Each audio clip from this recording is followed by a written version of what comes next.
It's time for Reason. If you're going to run as a Republican, then you need to uphold Republican values. Less government, limited taxes, less regulation, understanding the duties of the government. These are things that are the platform of the Republican Party. They've been the platform of the Republican Party for a really long time, and now Republican legislators need to uphold that, respect it, and fight for it, rather than saying they will when they run for office and then turning around and doing something different. This is the Voice of Reason with Andy Hoosier. Then I get on my knees and pray.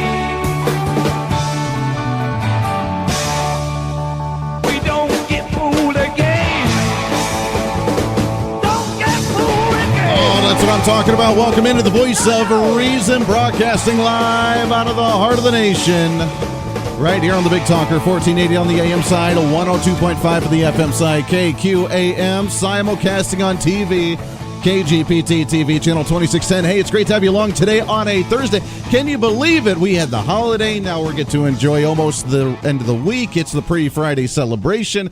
I think that we're kind of in a good state right now, are we not? I think that we actually are enjoying the best way we know how to do. It's open lines to you today, 316-721-8255, 316-721-TALK. If you want to join into the program, we'd love to hear from you today. We got a lot to talk about. I want to keep it relatively light, because we're still kind of in holiday mode. I'm still in kind of holiday mode. We had the 4th of July, and we'll talk about the 4th of July yesterday. I hope everybody had a wonderful, fantastic Independence Day yesterday. There was a lot of great stuff happening. I got to go to a couple parades and got to see some stuff going on in the community. It was a lot of fun, and the fireworks, which we will talk about in just a little bit when it comes to some of the city fireworks and what happened around there. Let me tell you, there was a spectacle to be had as of last night. So we'll talk about that, but just the idea. I love our show that we do right before Independence Day, the patriotic show, the nationalism, the patriotism, showing how great we love this nation, and the just remembering. Sometimes we don't do this enough, and sometimes we do it too much. Well, you can never do it too much. Too much of a good thing is a good thing. Remember what Alan Jackson used to say? Too much of a good thing is a good thing. And too much patriotism, there's never such a thing as too much patriotism. We can love this nation with everything, with every fiber of our being, and we can continue to do so each and every day, waving the flag, showing how great this nation is, and remembering our true values of this nation. So we got to do that nice reflection, and today I want to ask you kind of what your traditions are on 4th of July, on the Independence Day. Is it just to have the barbecue with the friends? I know a lot of people did that. Is it to have the parades, which I know a lot of individuals enjoyed the nice Independence Day parades all over the South Central Kansas area? Is it the fireworks? Is it maybe a movie? And if it is a movie, what kind of movie is that? We'll talk about some of these fun traditions a little bit later. Plus, I don't know if you saw it or not, but the National 2018 Hot Dog Eating Contest, I've never actually sat and watched one of these. Oh my goodness, are you kidding me? And we'll have some fun with that one a little bit later. Plus some of the things going on in the community. You know what I have to say, though? It is really, really cool. And you want to talk about the most patriotic thing in the world. And I know that we as conservatives, we as Republicans, we get labeled as the racists, and we get labeled as the many of the Antifa and the progressives and the left-wingers that just, they have so much hate in their hearts that if we don't agree with them, then of course we're the racists, we're the bigots, we're the jerks, yada, yada, yada. And that's just how they label us. It's not true. It's a little pathetic, but that's the way they see us. And it's about to stop, because we're not going to tolerate it for much longer. They can say whatever they want to. Just because they say it doesn't make it true. Just because they say that they're a fourth obscure type of gender doesn't make it true. They can live in whatever fantasy world that they want to, but that isn't necessarily the realism of life. So all the power to them. We'll talk about that a little bit later today as well, because there's some new updates on that. But as the non-racist that conservatives and Republicans are, you know what filled my heart up more than anything else in the entire world on Independence Day, on the day that we celebrate the birthday of our nation, where we said we're not going to take it any longer. We've had enough, and this is as far as it goes. On that day, as of yesterday, this 4th of July, nearly 14,000 immigrants became U.S. citizens, swearing the oath of allegiance to 27 naturalization ceremonies across the nation that coincide with the country's 242nd birthday at the signing of the Declaration of Independence, 1776. 14,000 immigrants. that came through the legal way, that went through the legal process, that worked their butts off, that went to a naturalization ceremony across the nation and swore an oath of allegiance to the United States and said that I want to become a U.S. citizen. To me right now, that ceremony on Independence Day, on the 4th of July, that is the most heartwarming, heart-filled story that I could have possibly read. Now, I saw all the memes and all the comments on social media saying Happy Independence Day, let's remember our troops, and let's remember why we're a free nation, and all that stuff is great, and I absolutely love being able to see something like that. But seeing this story, according to ABC News, seeing a story like this, July 4th, 2018, 14,000 immigrants become America's newest citizens. On the day that we're celebrating the greatness of this nation, this is why we are truly the greatness of this nation. That warms my heart more than anything in the entire world. I love it. And they're coming, by the way, from all over the world. People that are coming from the Middle East or from maybe Central America, where many of them are trying to come illegally over our borders, or coming from Asia, or coming from wherever. They're coming here. They went through the process, whether it was because that they had a bad life there, whether it was because they saw the American dream and the streets paved with gold here in the United States, whether it's because they were desperate and they needed to leave their... It doesn't matter. Or whether they just saw the opportunity for them and their family to come here. Welcome aboard. We welcome you with open arms. We love you to death. Now, is that a comment of a racist? Is that the comment of an individual who despises anybody that does not look or say or believe or sound like him or her? Is that the kind of comment that's made by someone who despises the rest of the world? We welcome you. I mean, to me, that's the most patriotic thing you could have done is by swearing your oath of allegiance, by raising your hand saying, I want to become a U.S. citizen. I've gone through the naturalization process. I've done the test. Welcome aboard. I love you guys being here. I mean, to me, that's the most heartwarming story that you could have had on a 4th of July. 316-721-8255. 316-721-TALK. The number of people becoming citizens between June 28th and July 10th marks a slight decrease from last year. Nearly 15,000 people took the oath of allegiance, according to the U.S. Citizenship and Immigration Service, but a sharp increase in 2016 when about 7,000 people did so in that same period of time. And I mean, you see some of the pictures, and it's individuals that are all over the world, all different types of nationalities. And these naturalization ceremonies, anywhere from Philadelphia, Denver, Tucson, Arizona, all over the country. That's heartwarming. That's American. That's what we're all about. You follow the rules. You go through the process. You understand how important this is. You understand how great of an opportunity that you have here, and you do whatever it takes to make that happen legally. Legally. We're not racist. We don't want to shut down the country. We don't want to bar everyone from coming into the country, regardless of what the left-wing progressives say. That's not what's happening here. And the most heartwarming thing we could have seen is something like this yesterday. That, my friends, right there made it all worth it on an Independence Day. 316-721-8255. Well, I want to talk about some of that a little bit later, along with some of the other big stories that happened as of yesterday. How was your Independence Day? I know many individuals still may be coming down from the party and celebrations last night. Huh? How about some of that? If you had a great party, I want to hear from you as well. What shenanigans did you pull? We'll have a little fun today. It is a lighthearted thing. The holiday's still rolling along. We'll have some fun today. We'll talk about Independence Day. We'll talk about the recap of what's going on and talk about... There are some big news. I don't want to touch on them too terribly much. We may refocus on them next week. But state tax revenues came in for the state of Kansas. Everybody all giddy about that one. There is a showdown when it comes to some of the Republican gubernatorial candidates that are running for office, and we'll see some of the division that's going on there. So we'll talk about some of that and more today. Your thoughts and calls are always appreciated. This is The Voice of Reason on a Thursday. It is a post-Independence Day pre-Friday celebration right here on The Voice of Reason. Stay tuned. You're listening to The Voice of Reason with Andy Hoosier.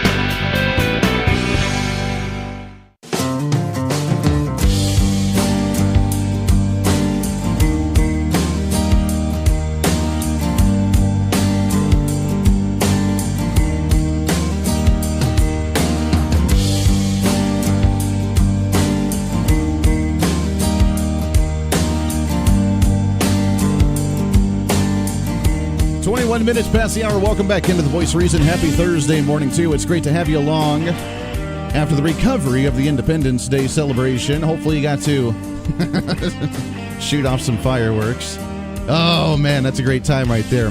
I do want to comment on that in just a bit. Again, congratulations to the great, wonderful American patriots. The 14,000 immigrants that became U.S. citizens as of yesterday during 27 different naturalization ceremonies across the nation on independence. Look, if I'm going to be naturalized into a country and become a citizen of that nation, I want to do it on their Independence Day, on the day they celebrate the pride of that nation. That's just the coolest thing in the world. I love it. The really sad part is, unfortunately, is that according to Gallup, the Gallup polls, the latest poll shows that there's a record low number of individuals proud to be American. And the question is why? Why are we not proud to be in America? Is it because maybe if you're on the progressive side of the aisle, you don't agree with Donald Trump or any of the supporters or Republicans in general? Is it because some are ashamed of what the nation may have become? Are we not proud because of the fact that maybe we disagree with the way the government's going? I mean, is the partisanship so divisive now to where we look at that as the lump sum of the country? We need to remember that there are differing opinions, and there always have been differing opinions ever since the beginning of the revolution. Even during the time of the revolution, there were still individuals that were very, very dedicated to Great Britain, and they did not want to separate, and they actually aided the British as they were fighting during the Revolutionary War. There were still those individuals. That was divided all the way back then, and I would say that there's actually more of a division then than there is even now. We're getting to that point, unfortunately, it seems like, especially with ridiculous, stupid things like social media, that people can be like the social media trolls. But at the same time, I would say that back then it was probably more divided, wasn't it? When you have literally a civil war going on saying we need to be an independent, free nation, free of the grips of Great Britain, free of the crazy taxes, free of them regulating what kind of weapons we're allowed to have, free of whatever. And there are individuals within the nation that say, yeah, you know what, that's not a good idea. I'm going to continue to aid the enemy. We're seeing that kind of trend happen today, but I think that those were in more dire situations, in more dire circumstances, and the fact that we have a record low patriotic feel in the country, and I told you even on Tuesday when we did the patriotic show that it's hard to feel sometimes. It's really hard to feel sometimes that patriotism, that embracedness of that comfort, that warmth of being able to wrap yourself in the American flag and say, I absolutely love this country no matter what. It's really hard to find nowadays. All you hear in the media, which of course the media is going to try and continue to divide us, but all you hear in the media is who's kneeling for the national anthem, who's burning the flag, who's actually walking all over the flag, who's disrespecting it. We have protests going on in the Wichita area on Independence Day that's not very patriotic in my humble opinion, just because they feel that they can. Where we're trashing an American system that makes America safe and makes America strong, and we're calling it just blatant racism, and we're just going to try and protest it. It's sad, because to me, that is not patriotism by trashing what this country stands for. We stand for the rule of law. We stand for rules. If you don't like the rule, then try and change the rule, but don't just openly ignore it and then trash anyone who actually supports it. Because there's people with differing opinions. Get over it. That's just the way it is.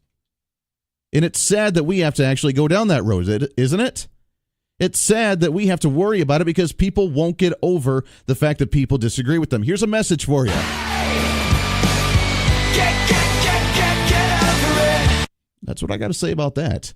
But a record low, 47% extremely proud to be an American. The 4th of July marks the low point of U.S. patriotism for the first time.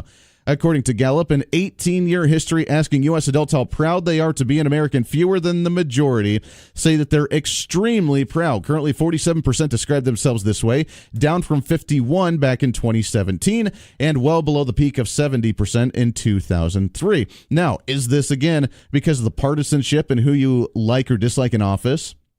Is this because of the fact that you're so disheartened by the fact that people aren't waving the flag and you actually see patriotism on the media and in the news? Why do you think that we have a record low of patriotism, people extremely proud to be an American? Why do you think it is? I think there's many different factors in it. I'm really hoping that even if you dislike the president or the office of the administration or the Republicans or whoever's in office at the time, that you would still say, yeah, you know what, that has nothing to do with my patriotism and how I feel about my nation. You would think that would be the case. Doesn't seem to be, though. Let's go to the phones. 316-721-8255, line number 1. Good morning. What's your name? Jane. Hey, good morning, Jane. How are you? I'm well, thank you. Good. Hey, I was just going to comment on your patriotism. Yes. I'm wondering if it's not part of because these younger kids have never had to fight a war. They've never had to fight for the country that we're protecting and that we're living in. It was all just handed to them, and they don't know any differently. They take for granted, and they don't understand the uniqueness of what they get that many other individuals of their age don't get to enjoy in other parts of the world. Correct. It's true. That's true. But I don't know. It breaks my heart, and I totally see it. It makes perfect sense. They don't appreciate it. They don't enjoy it, which is why you see people out there that are saying that they're openly socialist or communist and they want to change the nation. They say that this nation's been built on the backs of slave owners and plantation owners and white supremacists and yada, yada, yada, because they don't appreciate it, which would make them not feel very patriotic. At the same time, the ones that say that the grass is always greener on the other side, and they try and go to these other nations and see what they're like, you would think that many of them would come back if they actually had eyes and brains and come back and say, boy, you know what?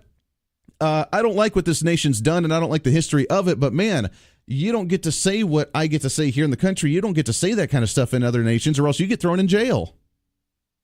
Absolutely. I would love to see the kids nowadays live a year in the life of their grandparents, and I bet you they would feel differently about this country. I really think so. Jane, I appreciate that very much, and happy 4th of July to you. I'm glad hopefully you guys enjoyed there very much. It is. It's very sad. It's troubling. Is this going to be a continued decline?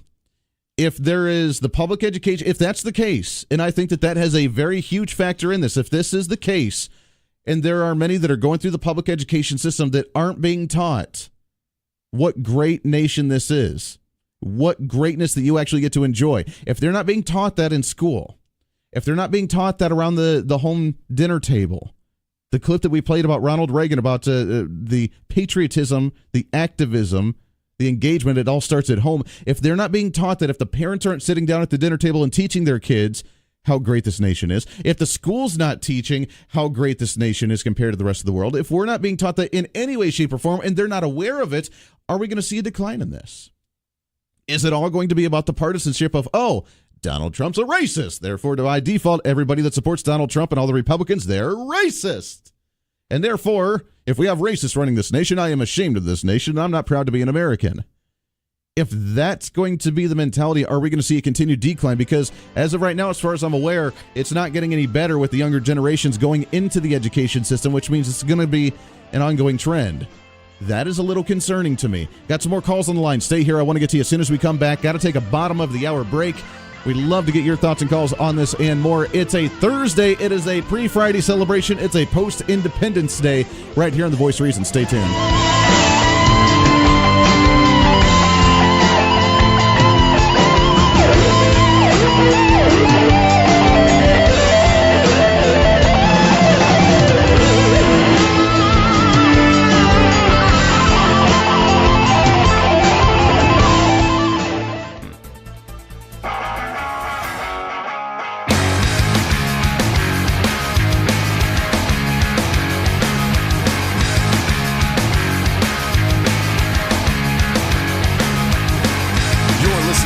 Voice of Reason with Andy Hoosier. Right on! Let's do it! Rock that world! Rock that world! Give him a call at 721-TALK. Hey, welcome back into the Voice of Reason, kicking off your Thursday morning. I know that you're recovering from the Independence Day celebrations yesterday. Let's have a little fun this morning. What do you say? Waking you up the right way. Interpret that one however you'd like to do so.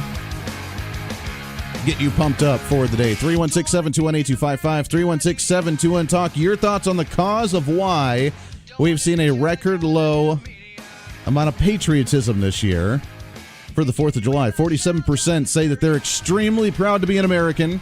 This is coming after, as I mentioned, 13,000 individuals just getting naturalized on Independence Day. And welcome aboard. Great to have you with us. We love you guys very much, guys and gals. And I guess other, if there is other. But nonetheless, 47% saying that they're extremely proud, which is down from 51% just a couple of years ago. For the first time ever, less than half of the nation saying that they're extremely proud to be an American. And the question is, if it is the young generation that's not being taught about the greatness, never had to fight for it, taken advantage of it, is it going to get worse? Is this going to be a downtrend that we're going to see for a while, or are we going to recorrect ourselves and we're going to go back up? Your thoughts on this? 316-721-8255. Let's go back to the phones. Line number 2. Good morning. What's your name? Good morning, it's Deacon. What's going on, Deacon? Hey, brother, it was a fantastic day. I'm loving it. You didn't have to work yesterday, did you? No, Good that's man. a day off. Good man. That's the way to roll. Oh, yeah. My wife and I, we spent the day hanging out because my youngest son went out to the family farm to blow stuff up. I love it. You know what? That's what it's all about, my friend, being able to show off on what was the biggest one you guys had? You guys had something nice, big, explosive, beautiful? My wife and I, we didn't go. He went out with his grandma because we have to work today, and the farm is an hour and a half from here. Gotcha. So, little too late getting back. But we did go to watch the El Dorado Broncos play. Okay. A little baseball. I love it. I tell you what, America's pastime to watch a baseball game on 4th of July, I would say would be a nice patriotic day. Oh, yeah, man. Went and watched a great baseball game. And afterwards, we stayed, and the city puts on a really good fireworks show. Very good. And, there's a bunch of people setting off a bunch of fireworks all over town. So you can see like 7 different fireworks shows from one spot. Sure. It is beautiful. I'm going to talk about the fireworks a little bit later, but I know that the city put in more of a stringent policy for the non-big fireworks. And how'd that work out last night? I don't live in Wichita. Oh, okay. You don't even live in Wichita, so you didn't even see it. Let me tell you something. Driving through Wichita last night, I think there were bigger fireworks shows this year than there were the last 2 years that I've been here. Let's put it that way.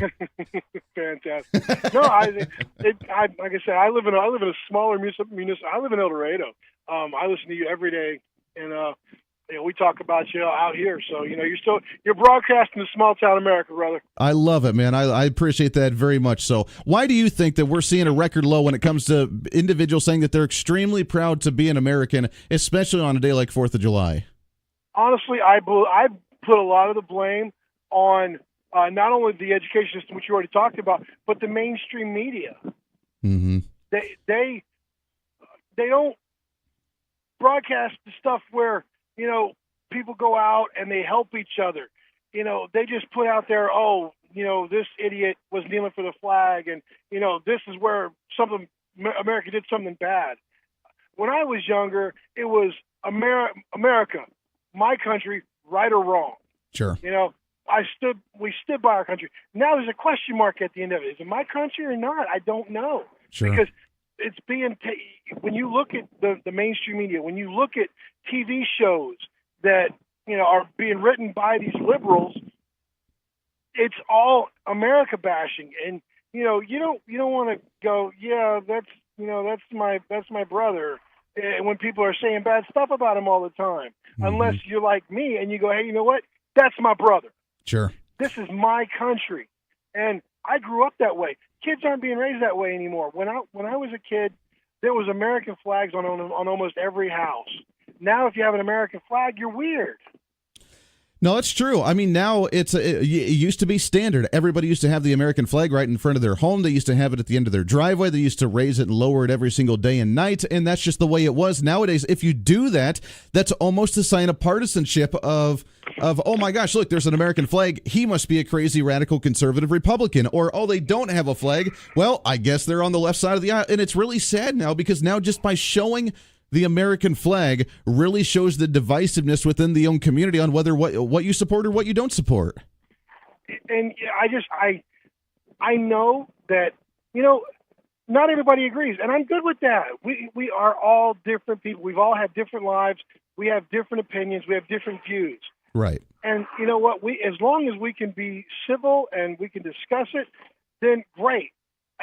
But when it comes down to the violence that we've been seeing lately, it's not okay. And it's going to get worse because it's being glorified. Sure. And, you just, I mean, for example, and chime on this before we let you go here as well, but the perfect segue into this is this a part of the reason that we're seeing a dramatic decrease when it comes to patriotism, especially on something like the Independence Day story, is when you hear a story like Walmart that's end up selling the T-shirts that say Impeach 45 and the divisiveness that we're openly trying to market and sell. Now, at the same time, I will give Walmart credit for when they ended up having the Hillary for Prison T-shirts at the same time, and I mean they play both sides of the aisle in that way. But when we go to that level of either Hillary for Prison or Impeach 45, and we show these divisive types of shirts that are marketed in that sense, is that continuing that divide? Because that's all we're thinking about now. It's not about the unified, at the end of the day, we're all Americans, which, I mean, I can see the justification for the Hillary for Prison because I think she should be for what she did. At the same time, of course, maybe that's showing my partisanship of saying, I don't think that we should have an impeached 45 because there's no reason to be impeached. But at the same time, the other side of the aisle feels that differently, and we're that divided in the nation. Does that have to do with the patriotism in the country? I think it does, but I'm going to tell you, you're right on with the impeach 45 and the Hillary for Prison, because what you're saying is that you are for the rule of law, right? Because she has obviously committed 30,000 felonies, and he hasn't done anything that's worthy of impeachment, right? So that's where we're different than the ultra liberals. We believe in the rule of law. We believe that America is strong and great because everyone is, equal treatment under the law. Mm-hmm. And they're just like, you know what? Yeah, whatever. We don't need laws. Right. But you're right. There's a lot of the comedian that was holding the severed head, the bloody severed head. Kathy Griffin, right. Right. That's not comedy. That's idiocy. Right. That's taking things too far. They push the envelope, and it's so funny. Many protesters, many individuals that are trying to cause a scene, trying to advocate for what they believe in, they push the envelope further and further and further and further and further until it finally snaps, and people say that's not acceptable, and then they cry victimhood and say that, wait a second, you're holding your standards to me, and I'm not going to tolerate that, and I'm going to do whatever I want to because you can't tell me what to do, sort of thing. And it's really sad that we feel even the need to push that envelope just for the sake of doing so. Well, hey, comedy is meant to be out there and make people, there is a level of comedy that's a shock and awe kind of thing, because people, they want to bring attention to things, but that's not comedy. That's, I'm gonna put it out there that I want this president dead. Mm-hmm. Nobody, I don't think anybody did. I didn't see it when Barack Obama was president. I didn't see anybody running around with a severed Barack Obama head and talking about wanting to blow up the White House. Right. And, all the things that we're seeing now. So, once again, I'm going to blame the mainstream media because they're broadcasting that stuff. And then it goes back to the people who are putting on, their social media pages, they want to kill the president, and nothing's being done. Sure. People are getting away with crimes because of the mainstream media's view of this president, mm-hmm. and it's asinine. You have a great day, brother. Deacon, thank I love you it for all you do. Hey, I appreciate it very much. I appreciate you guys listening out there in El Dorado and all those areas. That's so fantastic. I appreciate that very, very much, as does the station and the show. We just love that so much. Being able to grow every day, being able to try and get a message out, at least your sanctuary, your safe space, if you want to put it that way, for patriotism and Americanism of what we're proud about. And the question is, why do you think that we're seeing a record low patriotism today, even yesterday on the 4th of July? And is this something to do with it? Would you shop at Walmart now? Is this, or would you boycott? This whole movement was because the fact that Walmart wanted to carry the Impeach 45 jerseys or T-shirts. Is that a reason for you to say, you know what, I'm not going to go there at Walmart anymore? Or do you see it as, well, you know what, they carried both sides. They carried the Hillary for Prison T-shirts. They're carrying the Impeach 45. It's kind of the one and the same for me. It doesn't really matter because they're just trying to capitalize on the movement of the time. And that's the way it is. So would you boycott them? Would you just choose not to go there? Would you not really care one way or another? And does that have anything to do with the movements going on today with people being ashamed of the country, or at least not being as patriotic as what we used to be? 316-721-8255. Let's take a break. 46 minutes past the hour. It's kind of an interesting thing to think about because it is a trend we need to stop dead in its tracks if we're going to continue to see a dramatically lower patriotic feel in the nation. A nation cannot survive unless the people are proud to actually be there. A nation cannot survive, and I don't think that, I mean, look, the number of people that supported Donald Trump obviously was enough to get him elected. Therefore, it's a large majority or large population of the country. If it was those individuals that ended up getting polled, then I think they would say, yeah, you know what, I'm very patriotic right now.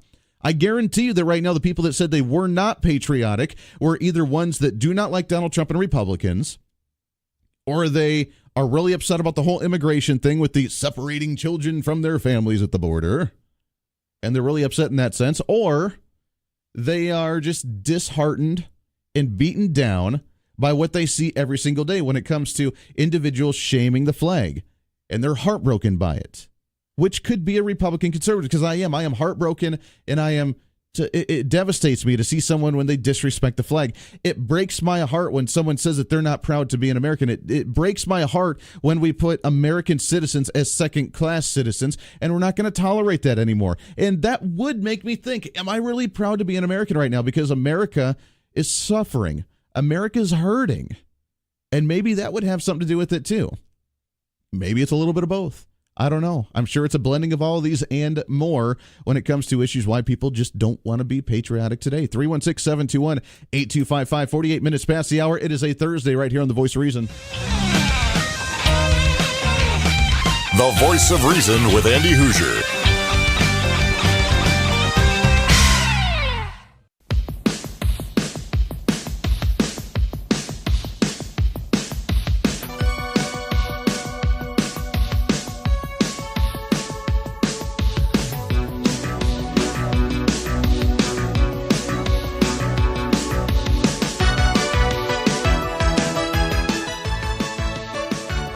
So I turn the mic on sometimes. 7 minutes past the hour. And what do you want from me? It's a holiday.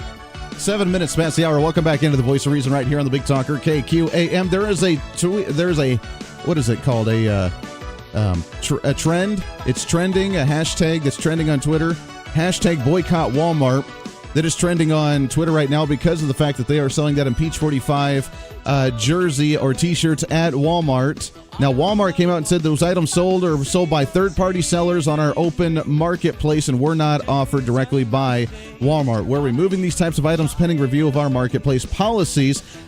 I don't know. I mean, do I agree with it? Absolutely not. I think it's dumb. I think it's juvenile. I think that people that feel like we need to impeach the president, obviously, number one, have no idea what the standards and requirements are to actually impeach somebody. Number two, they have more of a personal grudge and they're more divisive than anybody else in the nation. But do they have the right to say that and wear it? Yeah, I guess they do. Now, I don't shop at Walmart much anyway, so me not shopping there and boycotting it's not going to really help anyone anywhere because they don't get my money anyways. And that's really just the way it is. But is something like that going to deter you from going to Walmart? If you do go to Walmart, do you necessarily even care? And do you think that this attributes to the record low number of people feeling patriotic during the patriotic holiday? 316-721-8255. We need to find ways to work on this, and everything begins at home, as we mentioned. And we've had the callers that said this already this morning. The education system, the dinner table. Remember what Ronald Reagan said? The dinner table, us being able to talk about the good in this nation? This national feeling is good, but it won't count for much, and it won't last unless it's grounded in thoughtfulness and knowledge. An informed patriotism is what we want. And are we doing a good enough job teaching our children what America is and what she represents in the long history of the world? Those of us who are over 35 or so years of age grew up in a different America. We were taught very directly what it means to be an American. And we absorbed almost in the air a love of country and an appreciation of its institutions. If you didn't get these things from your family, you got them from the neighborhood, from the father down the street who fought in Korea, or the family who lost someone at Anzio. or you could get a sense of patriotism from school. And if all else failed, you could get a sense of patriotism from the popular culture. The movies celebrated democratic values and implicitly reinforced the idea that America was special. TV was like that too, through the mid-60s. But now we're about to enter the 90s, and some things have changed. Younger parents aren't sure that an unambivalent appreciation of America is the right thing to teach modern children. And as for those who create the popular culture, well-grounded patriotism is no longer the style. Our spirit is back, but we haven't re-institutionalized it. We've got to do a better job of getting across that America is freedom. Freedom of speech, freedom of religion, freedom of enterprise, and freedom is special and rare. It's fragile.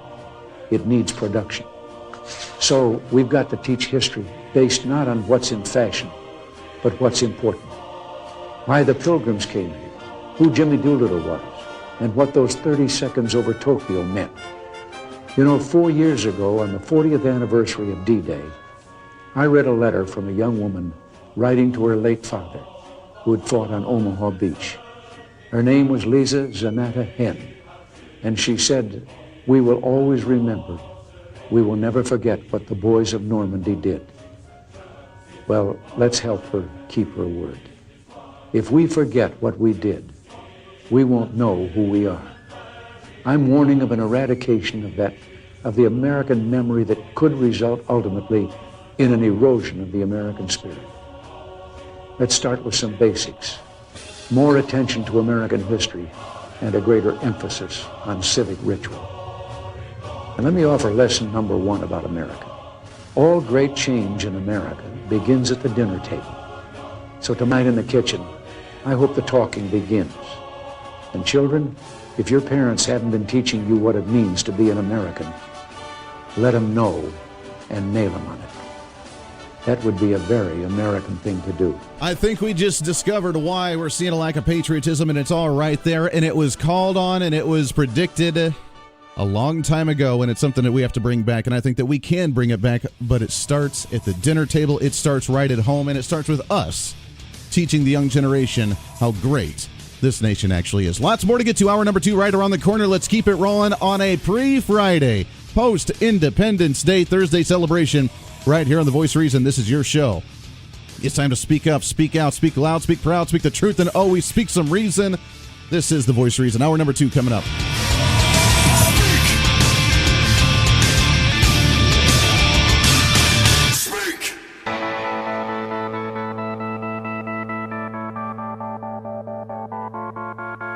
It's time for Reason. If you're going to run as a Republican, then you need to uphold Republican values. Less government, limited taxes, less regulation, understanding the duties of the government. These are things that are the platform of the Republican Party. They've been the platform of the Republican Party for a really long time, and now Republican legislators need to uphold that, respect it, and fight for it, rather than saying they will when they run for office and then turning around and doing something different. This is The Voice of Reason with Andy Hoosier. Then I get on my knees and pray. We don't get fooled again. Don't get fooled again. Oh, man. Welcome into The Voice of Reason, hour number 2 of The Voice of Reason, broadcasting live out of the heart of the nation. Here in Wichita, Kansas, right here on the Big Talker, 1480 on the AM side, 102.5 on the FM side, KQAM, simulcasting on TV. KGPT TV channel 2610. A replay of that, by the way, not only live, but a replay every evening from 6 to 9 o'clock at night. Welcome aboard. It's great to have you along today on a pre-Friday, post-Independence Day, Thursday celebration right here. That's a mouthful right there, but that right there is the way we roll right here on The Voice of Reason. Welcome in 316-721-8255, 316-721-TALK. We have the Facebook Live feed up and rolling as well. I know you're coming back and recovering from the Independence Day celebration last night. I know that you probably had way too much fun, and I know that you were celebrating your Americanism. the way that we do every single day right here on this show, being the most patriotic show in the entire nation. And you get to celebrate that each and every day, especially on the 4th of July. It's open lines to you, 316-721-8255. Coming up in hour number 3, we may have, it's not confirmed yet, but we may have, her name is Zena. She is, they are working on the NRA. We've been talking with the NRA, and they're working on a student rally here in Wichita here relatively soon when it comes to a pro-Second Amendment rally. We love having the pro-Second Amendment rallies. We may have one of the students, Zena, that's working with the NRA on organizing the Wichita rally here coming on the show, possibly at 8 o'clock. I don't know if we're going to be able to get her or not. We're going to try. So we will work on that one. I'll let you know. Maybe, maybe not. Not quite sure. You know, it's early for college students, and it is post-Independence Day. Also, at 8:30, though, today, we will have Jesse Soria with Cholita's Mexican Restaurant be on the show. Looking forward to chatting with him with some stuff they're working on as well. So, but until then, it's open lines to you, 316-721-8255. The question that I left off with at the end of the last hour is why we think that we're seeing a record low of patriotism in the country, 47%, the lowest it's ever been since tracking this during the Independence Day celebration. That's dipped below 50% in the nation, 47% as of right now, with the poll taken yesterday according to Gallup. Then we see the story of Walmart, and the question was whether you would protest or boycott Walmart because of the fact that they're selling the Impeach 45 jerseys and T-shirts at Walmart. Now, they've come out, obviously, and said that it's just sold by third-party sellers at our marketplace. We have really nothing to do with it, but we'll look at our policy and see if we can't rectify that situation. Listener emailed me, I'm not boycotting Walmart because of the Impeach 45 T-shirts. I am, however, boycotting Walmart since the day they stopped selling guns to Americans under 21 years old. That's a legit reason. I know a lot of people that were very upset about that as well. But again, it's business decisions, and you and I, as the consumer, as the private individual, we get to make those decisions. That's the greatness of how capitalism actually works. Imagine for a second that we didn't have a capitalist system. Just imagine. Think that we were, I don't know, Venezuela or something. We were Cuba, and see how well that works out for us. And where we have some type of socialist government, some type of tyrant, some type of dictator, some kind of despot, and we have one or two convenience stores in order to get our goods, and they sell something that completely offends us. Maybe it's a racist comment or a shirt. Maybe it's a "we support the greatest dictator on the face of the earth," and that's all you had. Those are the only T-shirts that are there. In a capitalist nation, you have the right to say, I don't like the products you're selling. I'm not going to buy the products you're selling. I'm going to go somewhere else where I can buy something else and support their business and give them my business and give them my money. And you have that choice. In a socialist nation, you don't get the choice to do that. That's where you get it. That's the only place that's convenient because that's the only place that's been allowed by the government to sell goods. And obviously, those are the only options that you're going to have. Now, tell me how that kind of system, Alexandria Ocasio-Cortez, the socialist candidate out of the 14th District of New York when it comes to the congressional race, tell me how that socialism is a really good thing. I'm curious. I'm very curious. Anybody that may believe in the socialist mentality, I'm curious as to how that's a better option. Well, I mean, as long as they're on our side, then we agree with that wholeheartedly. And yeah, you better bow down to us in that sense. It's unbelievable. The patriotism that is on the decline. We have some work to do on that. 316-721-8255, 316-721-TALK. You're more than welcome to chime in if you want to on there. What was your tradition? What's your favorite tradition when it comes to the 4th of July celebrations? Is it the firing off the fireworks? And let me tell you something. For a city that wanted to try and regulate a little more heavily and wanted to try and stop many of the unlicensed fireworks going off last night, it didn't work. It didn't work very well. The fireworks show, I was driving home last night at about 9 o'clock. I was here at the station working with the Wichita Wingnuts and the baseball game going on, and I was driving home after the game, and it wasn't even dark yet. And no matter what direction you looked in the city of Wichita, there were major fireworks going off that were more than the little 6-foot-tall ones. They were massive, all over the place. And I just had to chuckle because, first off, I loved the sight of it. It's a beautiful sight. To me, on the Independence Day, 4th of July, the patriotic holiday, the most patriotic thing, the most heartwarming thing that I could see, other than seeing the story of the fact that there were 18,000 people that were naturalized to become U.S. citizens on Independence Day. That was the coolest story that I got to see on Independence Day. But driving home from work at 9 o'clock at night, and no matter what direction you looked, there were big fireworks going off. It just shows the patriotism. It shows the beauty. It shows the greatness. And I'm sure the city was not happy. Now I'm curious to see how many fines were actually issued yesterday, because that was not supposed to be. That was not supposed to happen in any way, shape, or form. But I think there was a bigger spectacle of fireworks shows last night than the last 3 years that I've been here. Just saying. And it was the year when they said, we're going to enforce this a little more heavily. And you know what we did? On the day that we're celebrating the rebels, not the anarchists, but the rebels saying, stick it to the government because we're going to do our own thing because we have that right to do so. On the day that we celebrate that kind of mentality on the 4th of July, we saw the people of Wichita come out and say, yeah, you know what? Here's my big old firework. Come and get me. And I got to say, as much as I am all about following the rules and the rule of law sort of thing, I kind of chuckled to myself a little bit. And nothing against the city in that sense, but doesn't this show the prime example right now that that government imposing harsher rules doesn't necessarily fix the problem all the time? Sometimes it does, sometimes it does not. And by trying to impose a $250 fine for individuals shooting off big old fireworks, obviously that did not deter people last night, because I saw a bigger fireworks show at 9 o'clock at night before it was even dark than I had seen in the last 3 years that I've been here in Wichita. And again, I'm not trashing the city and saying, take that, but I am just kind of chuckling and saying, people kind of expressed their Americanism last night and shot off the fireworks even though they knew they weren't supposed to, because that's what they felt they wanted to do. That was their patriotic duty, and they ended up doing it. Now, some probably, I'm sure, got caught and got a fine. Some of them I'm sure did not, and they didn't get caught.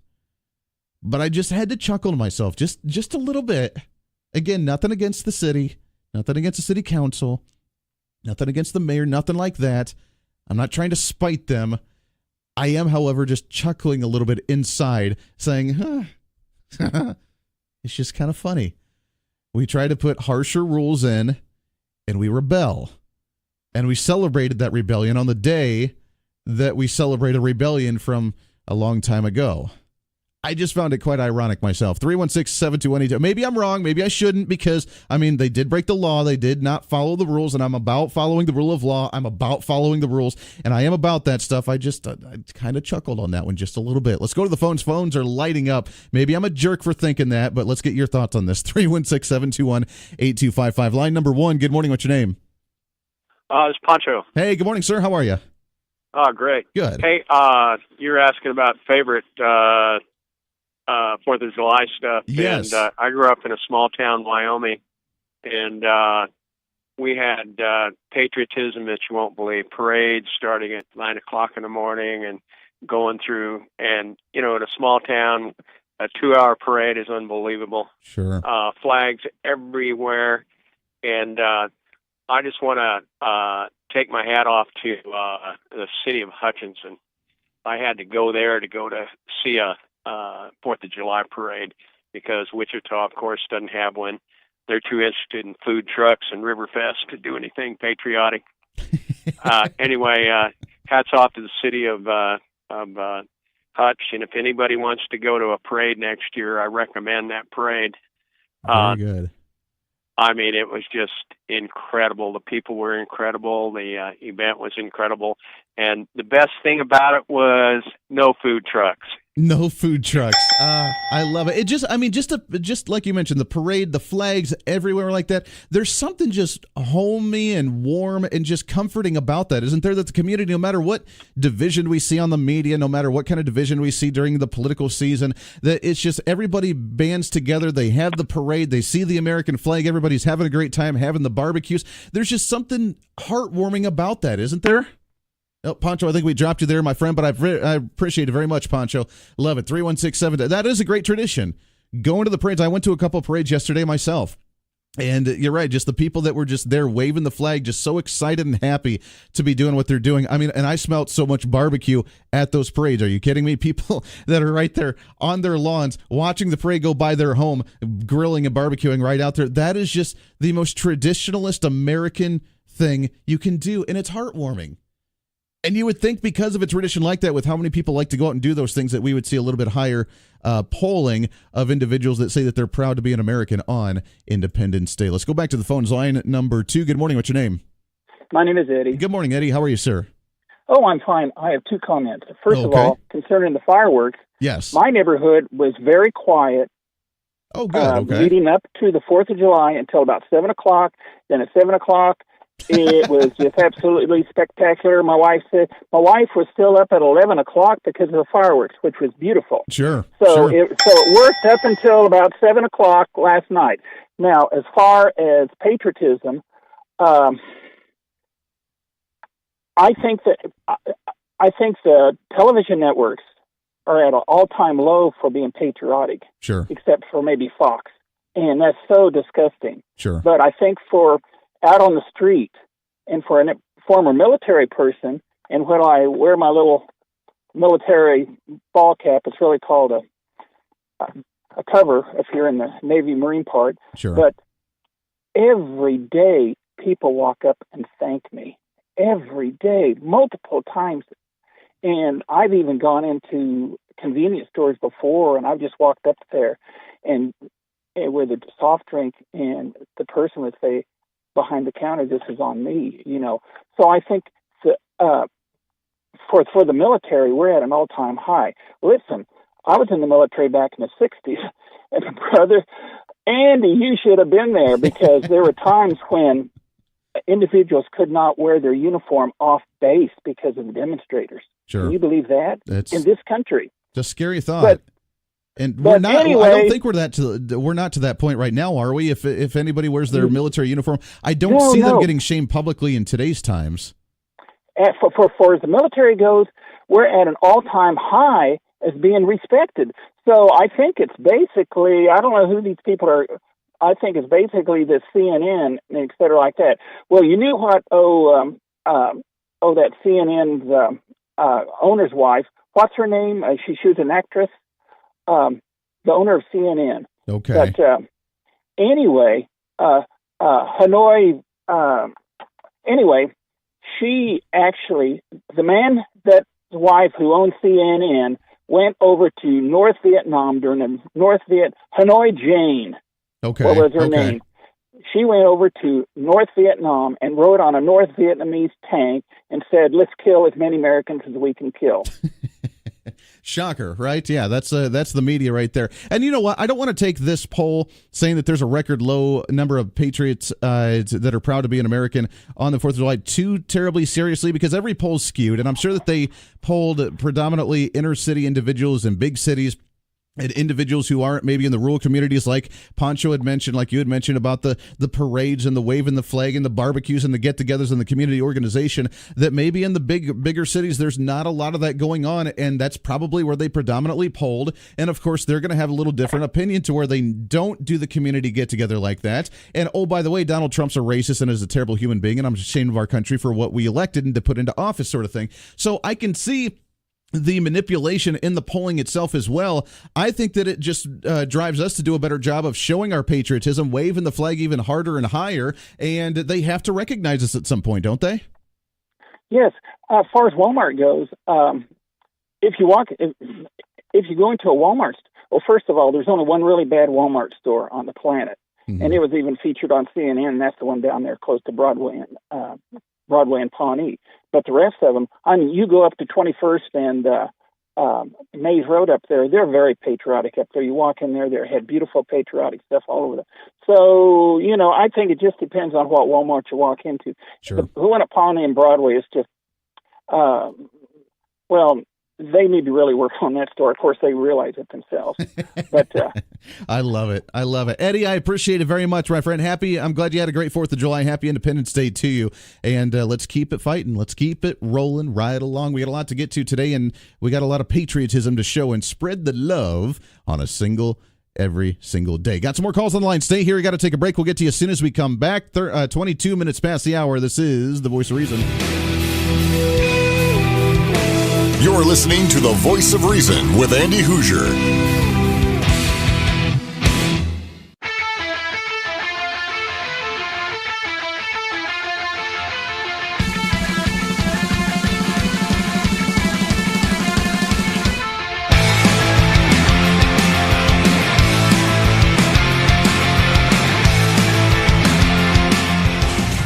Nathan's Famous owns July 4th.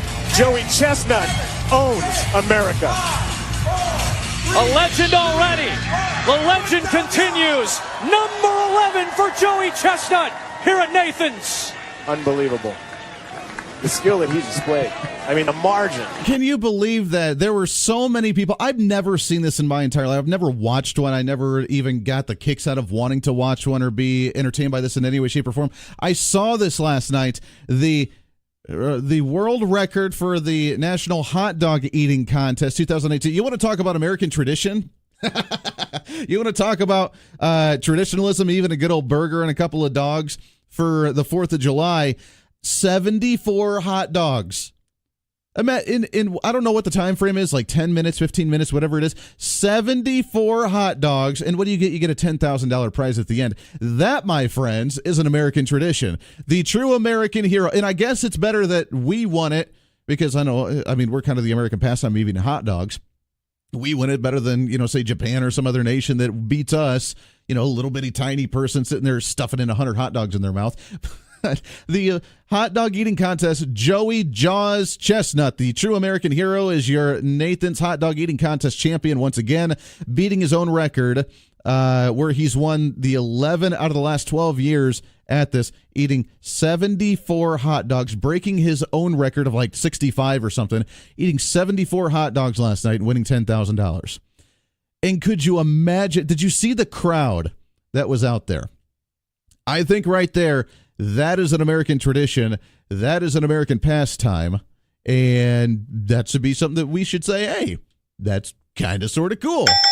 I don't know if we should ever try something like that. I mean, we do enough at the Riverfest when we do the funnel cake eating contest with KQAM and KGSO, and people get, like 4 or 5 of those down. But a professional hot dog eater eating 74 hot dogs, that makes my stomach hurt just thinking about that. Hopefully that doesn't do the same to you at 7 o'clock in the morning as we start talking about some of these things. But an American pastime right there, my friends. That's on the light note. 74 hot dogs. New record by a good old American being able to scarf down those suckers. It just looks gross, too, because they soak the buns in the water. All the power to you, my friend. To each his own. And you know what? Hopefully those hot dogs were quite delicious for you. My stomach hurts now. Bottom of the hour news coming up. Stay here.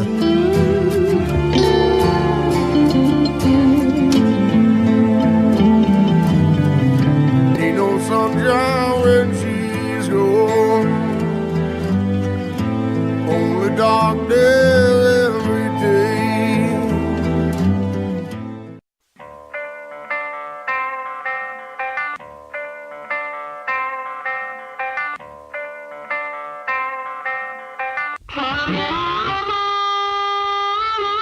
It's time for Reason. But conservatism, that is not dead. Actually, we're going back to that, and we're doing that in very large steps. We are repealing government mandates. We're repealing big government regulations. We're getting the economy going again. We're focusing on the private sector. We're doing some really great things that lead to what the Tea Party's been fighting for a really long time. The Voice of Reason with Andy Hoosier. Welcome back into The Voice of Reason, kicking off your Thursday morning. It is the pre-Friday post-Independence Day Thursday celebration. That's a mouthful, and that's the way that we roll today, because we wake you up the right way. You can interpret that one however you choose to do so. Trigger warning sometimes. That's all right. 316-721-8255, 316-721-TALK. You're more than welcome to call in if you'd like to. I'd love to hear your traditions for a 4th of July. What did you do? What did you enjoy? And as we talk about the fireworks that happened, let me tell you something. The day that we celebrate the rebels, the rebellion, in our independence, we kind of rebelled against the city last night. Good, bad, or indifferent, that's what happened as they tried to enforce. Now, maybe, hopefully, I'm really hoping that this is going to lead to a discussion for the city for us to reconvene and come back together and say, all right, what can we do to make this better? Now, I did see, and as Eddie mentioned too, that it was very quiet. I heard a few little booms here and there throughout the last couple of nights and over the weekend even, but they were all the small ones. I didn't see any big ones at all until last night about 7, 8 o'clock. And then they started with the big ones, and they went on. Unfortunately, I didn't get to bed till close after 11 o'clock last night, which is totally uncommon for me, being up at 4 a.m. I usually like to be in bed early, but I was up at 11. I was driving home by about 9, and I was just listening to the fireworks. And I enjoy it. It doesn't bother me. I understand that it may upset others based on, maybe PTSD or the animals or that sort of thing. But I don't know how long they went, maybe until midnight-ish.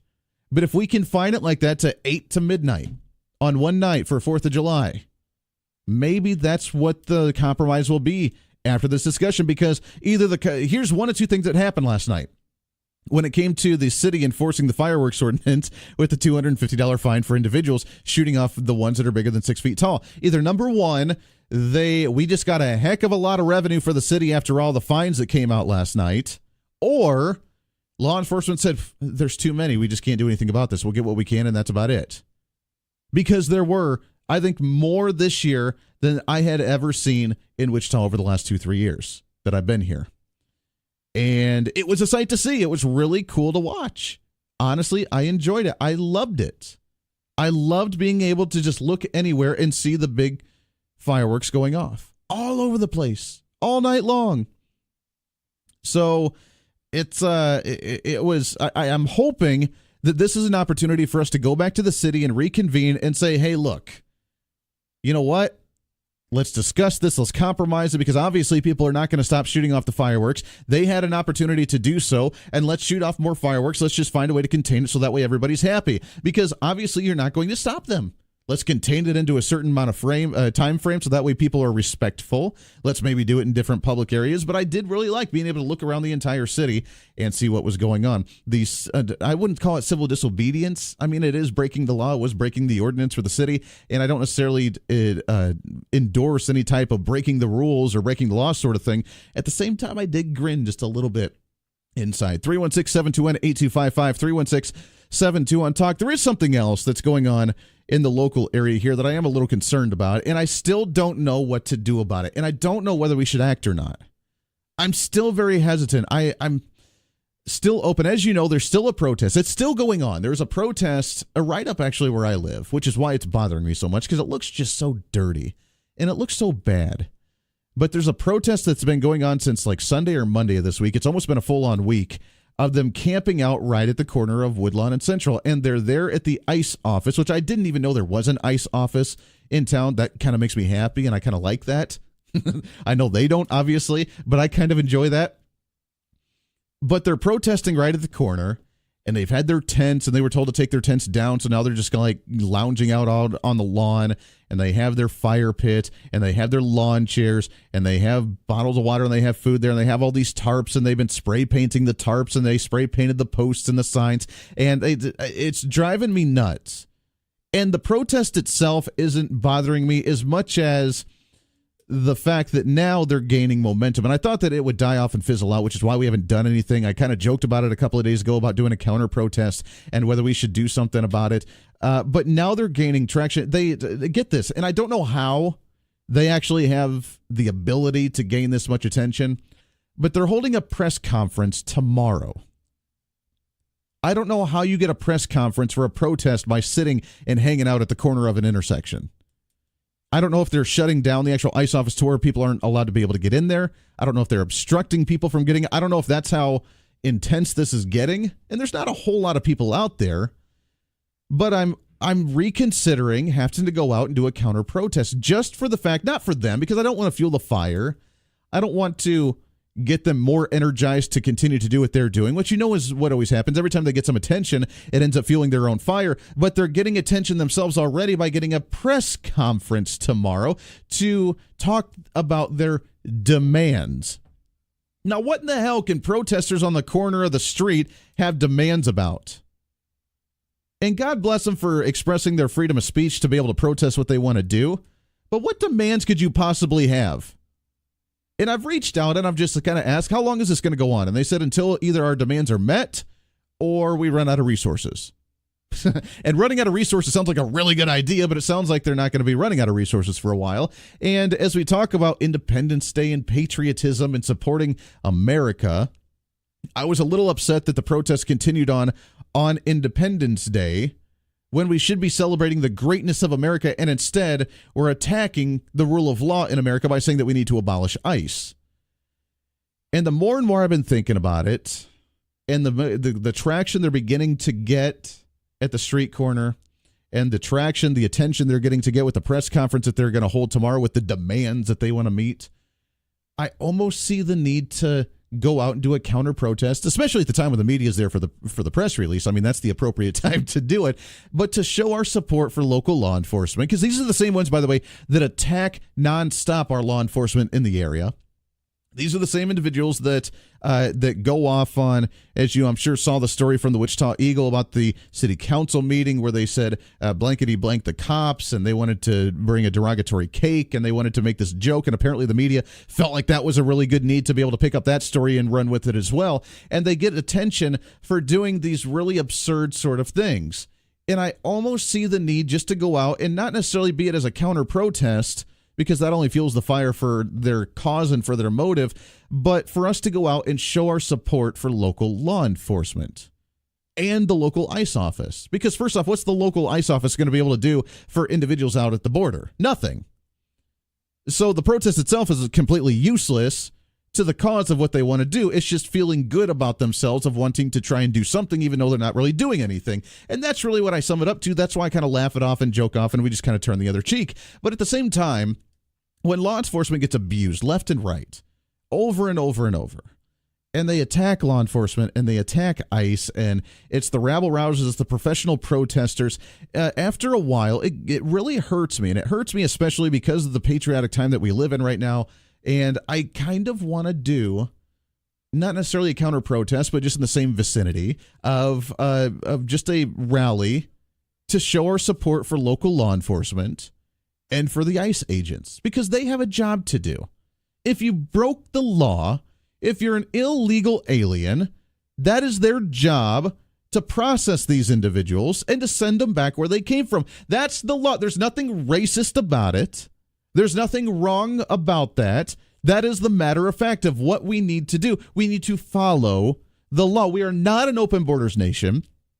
We should not be an open borders nation. And if you believe we're an open borders nation, then you have problems of your own, because that is not the way that we operate as a society. So I don't know. I'm still up in the air about it. If you want to chime in, you're more than welcome to, and give me your thoughts on this. I don't want to fuel the fire. I don't want to give them more attention than what they need to. At the same time, the law enforcement's been beat down quite a bit over and over and over again. The ICE agents obviously have been beaten down over and over and over again with this, and I don't know how many individuals have come out in support of them to say thank you for what you do and continue on, and don't negotiate with terrorists.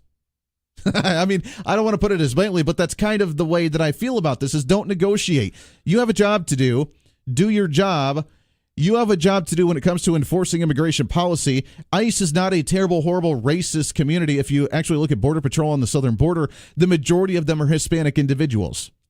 They're doing a job keeping America safe and keeping individuals out of the nation that are not supposed to be there, regardless of what their excuse is when they try and cross the border illegally. You broke the law. And if there's going to be such an uprising that's going to be there that long, that's driving me nuts on my street corner like that, then it's almost time that we say, you know what? Not to fuel your fire, but it's time for us to stand up and support our local law enforcement and ICE. So maybe it is something that we do, and maybe it's the time that we do that, maybe tomorrow around the time of the press conference. And I don't want to say, because I don't want that to be, guess what? The radio guy's going to come out and cause an issue. And I don't want to do that. You know me, that's not me. I'm a nice kind of guy. I'm a happy-go-lucky sort of guy. I love the debates and I love the dialogue, but that's not what you get at rallies, or is that what you get at protests? I don't want it to turn into something like that. I do want it, however, to be a pro-positive movement of saying, God bless America, God bless Donald Trump, let's build the wall, and let's support our local law enforcement and ICE, because they're the ones that keep the rule of law and civility going in society. Your thoughts on this? 316-721-8255. Let's go to the phones. Line number 1. Good morning. What's your name? Good morning. This is Sean. What's going on, Sean? Well, I'm conflicted. I'm angry. I'm confounded. I use all the adjectives we can figure out here. But, I'm aware of a situation that happened over yesterday. I'm going to not reveal where I found the information or who the person involved is, but you're very aware of it. Sure. There's somebody that went down there to kind of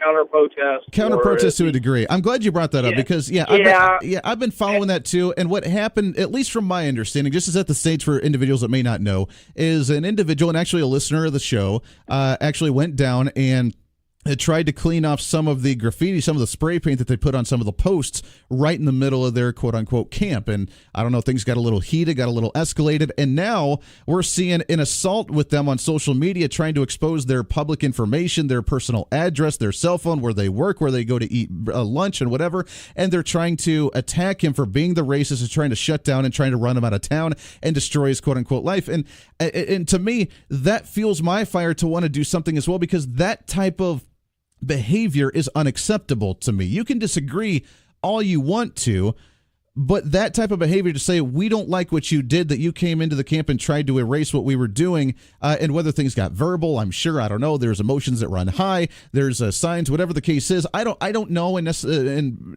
those cases, I don't necessarily care. But I don't like that when someone disagrees with you, then all of a sudden you're labeled as a racist and we're going to destroy your entire livelihood just because we can. I don't like that, and that almost fuels my fire to want to do something even more. Yeah, and obviously, you're well up to speed on the situation, obviously. They tried to go after you and your livelihood. Fortunately, you work for an employer that probably give you a raise for going after these people. And that's, I'm not suggesting necessarily we go after these people as individuals, because I think that's despicable. Right. These are these are not professional protesters, not professional rioters or anything. They're professional whiners. Sure. They whine. If this isn't the complaint du jour, tomorrow it'll be a different one. Mm-hmm. These people, what I think we need to do, rather than going after these people as individuals, because I'm not even going to name these people that are doing these despicable actions. But I think we need to follow the money a little bit, because these people don't appear to have jobs during the day. These people apparently, I would assume, have a place to live. How do you afford your rent, your car, your insurance, and all these things, if you are a professional whiner? That's a really great question. We need to find out, dig deep. Somebody out there knows. Somebody out there knows who is financially supporting these clowns. And you're right. They should not be going after the individual and saying what difference does it make how expensive their car is? Exactly. Why is it that, are they out of ammunition when they start doing that? They don't have logic on their side. All they have now is personal attacks to go after. I mean, if we have a difference on issues, that's fine. Let's debate those differences on issues. That's what makes America great, and I support that.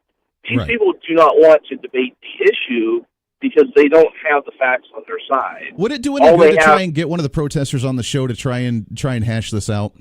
I don't think they would come on the show because, once again, they don't have the facts on their side, and all they're going to do is go after people personally, because that's all they've done at this point. Right. And I find it interesting that when they, kind of get backed into a corner, then they call the cops. Right. Exactly. The people they hate. And that was the ironic part. They hate the cops. They've attacked the cops numerous times. An individual upset them, and they call the cops on them in that sense. And I don't get it in any way, shape, or form. I'm with you. I mean, it's despicable that they tried to go to a personal attack on this individual, which almost wants me to do something more about this. I don't want to fuel that fire, as you mentioned. I mean, we're not about trying to cause an issue or go after them, because, I respect their right to protest. I don't agree with it. I don't like it, but they have the right to do so, and I respect them for that sense. And I have a problem here, because my employer is a New York City-based company. Sure. So you can, the politics in my company maybe are maybe a little on the conservative side, but they don't need that exposure. Exactly. It's that kind of thing.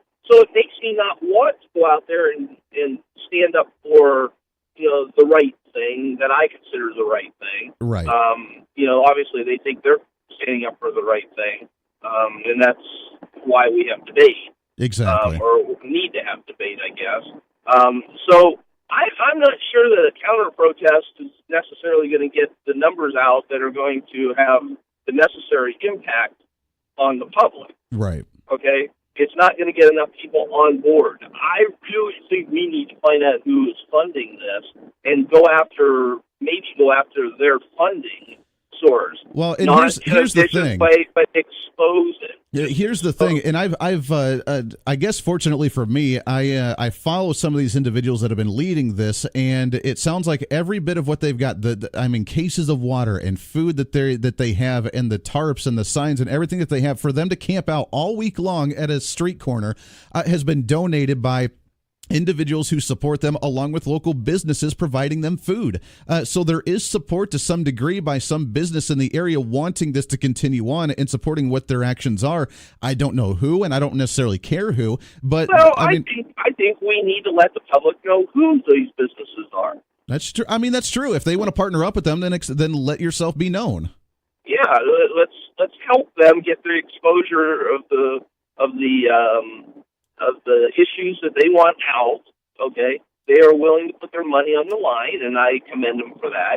But let's make sure that these businesses get that exposure that they deserve for their purchases. Sure. Sean, I appreciate it, my friend. I got to take a break here, but you're absolutely right. Maybe we don't do necessarily a counter protest, but maybe a pro law enforcement and pro ICE rally that's somewhere in the near vicinity, so that way we can still get our message across but not try and fuel that fire. Let me tell you something. As we brought this up, I've had 3 personal messages on Facebook saying that they would come out and support that. I don't know. It's still something in the air. I don't want to fuel that fire and make it even worse. At the same time, it is time that sometimes we do stand up and show our side of it, because we are that silent majority that's working during the day and doesn't have time to protest for a week straight, and we need to show our support for law enforcement to that degree. So maybe it is time that we do something. I don't know. Still in consideration. Your thoughts and calls when we come back. This is The Voice of Reason. The Voice of Reason with Andy Hoosier on the Big Talker, KQAM.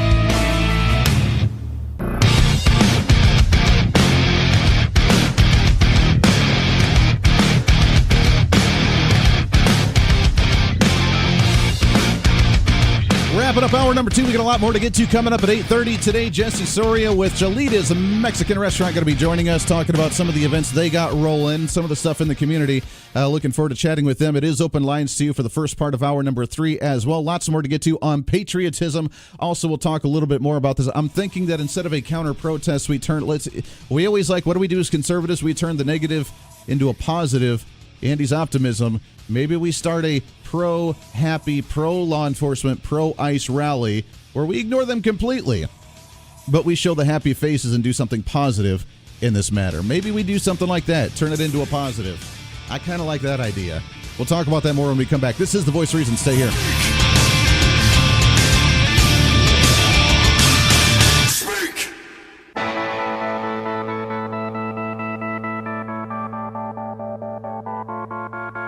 It's time for Reason. If you're going to run as a Republican, then you need to uphold Republican values. Less government, limited taxes, less regulation, understanding the duties of the government. These are things that are the platform of the Republican Party. They've been the platform of the Republican Party for a really long time, and now Republican legislators need to uphold that, respect it, and fight for it, rather than saying they will when they run for office and then turning around and doing something different. This is The Voice of Reason with Andy Hoosier. Then I get on my knees and pray.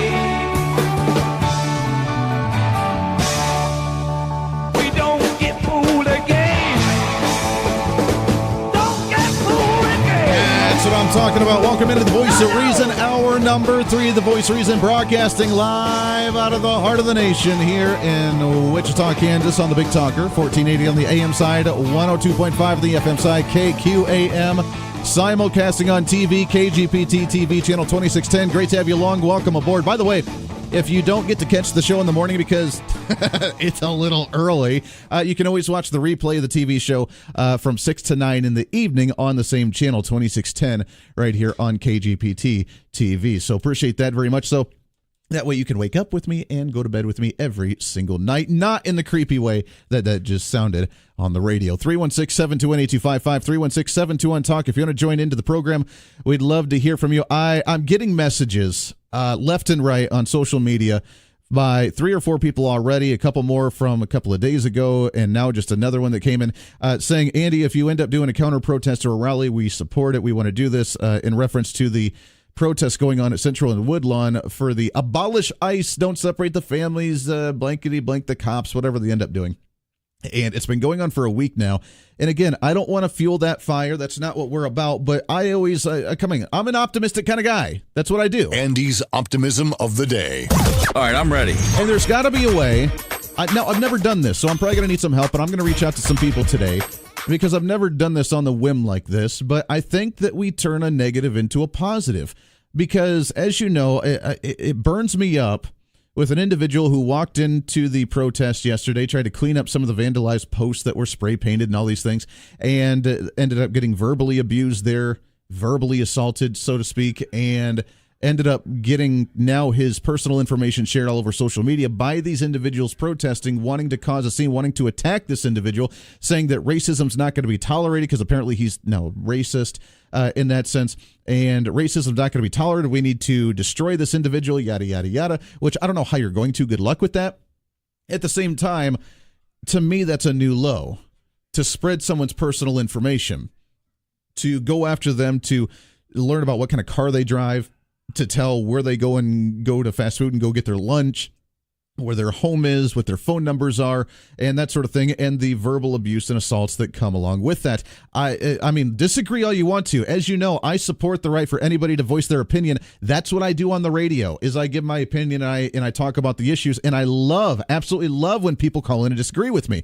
That's what I'm all about. I'm about dialogue. I'm about working through this stuff, but I am not going to tolerate bullies wanting to abuse their empowered, emboldened feelings because someone hurt their feelings, whatever the case is. So, but I want to turn something from a negative into a positive. So I'm going to work on it, whether tomorrow, maybe sometime this weekend, work on some type of pro rally, not a protest or a counter protest, but a rally for us to show up en masse, show our support for local law enforcement, and show our support for ICE. Because I think we need to do that. I think it's important.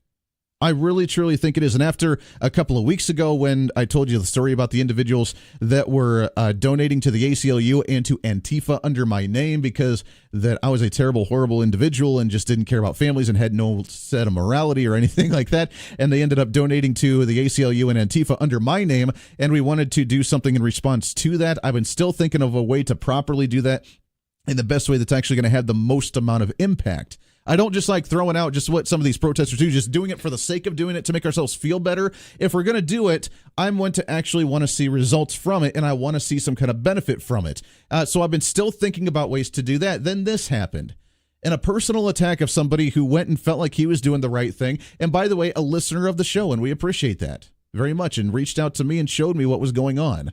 And I've seen the attacks on both ends of it when it came to social media like that, and I feel like we need to respond in a positive way because we are a positive bunch. We're a happy-go-lucky bunch. We're a cheery, go-along, get-along kind of bunch, or at least I am, and that's what we do. So maybe we end up doing that because, as much as law enforcement's doing their job, as ICE is trying to do their job, isn't it nice when they finally hear somebody come out on their side? We are the silent majority. We talked about it on Tuesday. We're the silent majority. We're too damn busy to go out and protest for a week straight. How do you work? How do you get any money in? What are you doing with your life? How do you do that? I just don't get it. I mean, I guess kudos to you because you can do whatever the hell you want to with your life and not have to worry about it. But come on, some of us have responsibilities, like the silent majority. But when we do show up, we show up with very loud voices. And we got to show that they are not the majority of what the mindset is. We have to show that there are the majority of Americans that actually believe in the rule of law, that believe in the enforcement of immigration, that believe in actually building the wall even, that believe in supporting local law enforcement, not demonizing them to think that they're just terrible, horrible jerks, because we don't believe that. And I really think that we need to show that positive light. I think it would be a breath of fresh air if we don't do it as a counter-protest, as an angry mob sort of thing, but as a positive light of a positive rally wanting to enforce something good. And I think we need to respond to this. I really do. And this could be the way to respond to both what happened a couple of weeks ago with the donations, along with this as well, with an individual, a listener of the show, getting verbally and social media abused by the trolls. And for us to show a positive light on this and show our support, yes, thank you. God bless local law enforcement for what they do and keeping us safe. God bless ICE for wanting to enforce the border and actually keeping us safe for who's coming across our borders illegally. And welcome aboard. I mean, we just read the story in the first hour, the first 2 hours. I mentioned it both hours so far, that the 4th of July, 14,000 immigrants became naturalized U.S. citizens through 27 different naturalization ceremonies across the entire nation on Independence Day. That's the most patriotic thing that you can do. We want you to come to our nation. We want you to be here. We want you to live the American dream, see the streets paved with gold, have the opportunity to start a business, have the opportunity to take care of your family. We love you. We want you here. Do it legally. The most patriotic thing that you could have done is gone to a naturalization ceremony on Independence Day and seen 14,000 individuals become U.S. American citizens who have pledged their oath of allegiance to the United States and say, I love this country and I'm going to defend it wholeheartedly and I'm going to live by the Constitution and the rule of law. That right there, that brings a tear to my eye with how amazing that actually is and how patriotic that is. I mean, we talked about the firing off of fireworks and how that's the American way, but I tell you what, an immigrant that's gone through the process and swore that oath of allegiance and said, I went through the process legally, I am now a U.S. citizen, that right there is the most basic patriotic thing that you can do. And God bless them folks for doing it. And I want to turn negative into positive. And maybe that's the way we do it. We need to have our voice heard. We need to show that they're not the majority. We need to show that we actually give a damn. And we need to show our support for local law enforcement and for ICE. And I think we need to hold some kind of rally. I'll work on that. We'll try and figure out how to organize something and have more information for you, hopefully tomorrow.